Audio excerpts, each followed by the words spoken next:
Hi, welcome to Sherin's kitchen. இன்னைக்கு நம்ம கிச்சனில் பிரேக்ஃபாஸ்ட் ரெசிபி தான் பண்ண போகிறோம். என்னென்னா பூரியும் உருளைக்கிழங்கு மசாலா தான் பண்ண போகிறோம். ரொம்ப சிம்பிளான ஒரு பிரேக்ஃபாஸ்ட். வாங்க எப்படி செய்கிறது அப்படிங்கிறத பார்க்கலாம். பூரி செய்கிறதுக்கு மாவு போட்டுக்கிறேன். நான் வந்து இதில் 1 கப் அளவுக்கு மைதா மாவு போட்டிருக்கேன். அதே கப்பில் 1 கப் அளவுக்கு கோதுமை மாவு, அதுக்கு ஒரு 2 ஸ்பூன் அளவுக்கு ரவை. நம்ம எப்பயுமே உப்புமா கேசரியெலாம் செய்வோம் பார்த்திங்களா, அது மாதிரி வெள்ளை ரவை 2 ஸ்பூன். அடுத்து உப்பு போட்டு கலந்துருவோம்.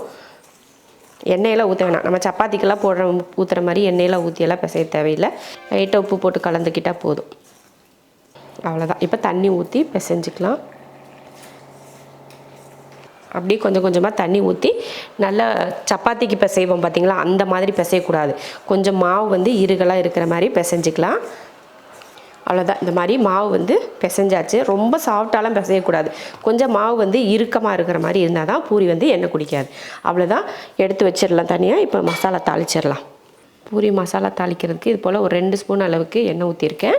எண்ணெய் காஞ்சதுமே ஒரு 1/4 ஸ்பூன் அளவுக்கு சோம்பு சேர்த்துட்டு, அது கூட 2 பெரிய வெங்காயம், ஒரு 4 போல் பச்சை மிளகாய், ஒரு 4 பல் பூண்டு, கொஞ்சம் கருவேப்பிலை எடுத்திருக்கேன். அதை சேர்த்துடலாம்.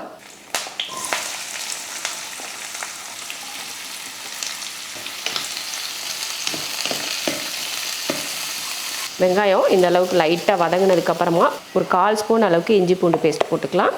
நிறைய வேணாம், ஒரு 1/4 ஸ்பூன் போட்டால் போதும். போட்டு கலந்து விடுவோம்.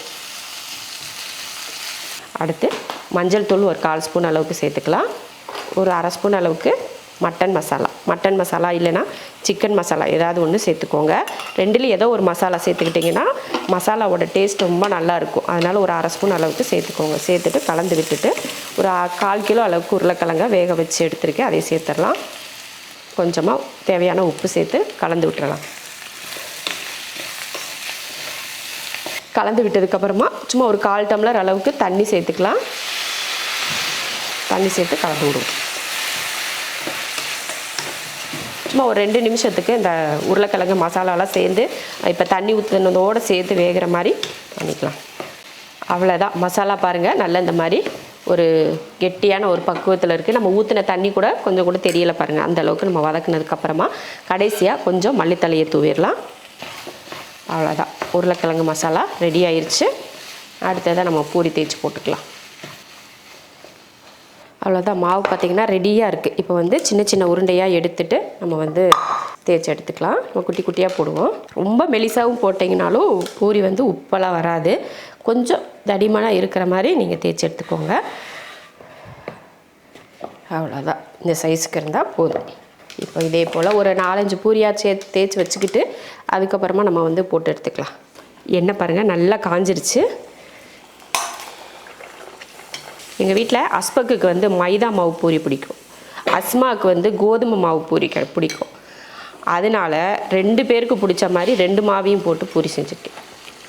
ஒருத்தருக்கு செஞ்சு ஒருத்தர் இல்லைன்னா என்ன சொல்லுவாங்க, ஐயோ சண்டை வரும். ஏன்னா அவனுக்கு பிடிச்சது மட்டும் செஞ்சு கொடுக்குறேன், எனக்கு நீ செய்யவே இல்லைன்னுவா.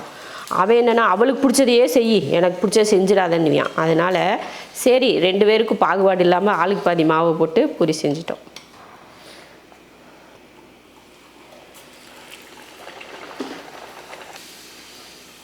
புஷ்ஷுன்னு வந்துருச்சு பாருங்கள். ரவை போட்டோன்னா ரொம்ப நேரத்துக்கு அந்த புஷ்ஷுன்னு இருக்கிறது வந்து அமுந்தாது, சீக்கிரம் சாஃப்ட் ஆகாது, நல்லா கிறிஸ்பியாக இருக்கும் பூரி. ஆனால் நிறைய அதுக்காக நம்ம வந்து நிறைய ரவை போடக்கூடாது. ரொம்ப நிறைய ரவை போட்டோன்னா ரொம்ப நேரத்துக்கு ஹார்டாக இருக்கும் பூரி. அதனால் ஒரு 2 ஸ்பூன் அதிகபட்சம், அவ்வளோதான். அதுக்கு மேலே எல்லாம் சேர்க்கக்கூடாது.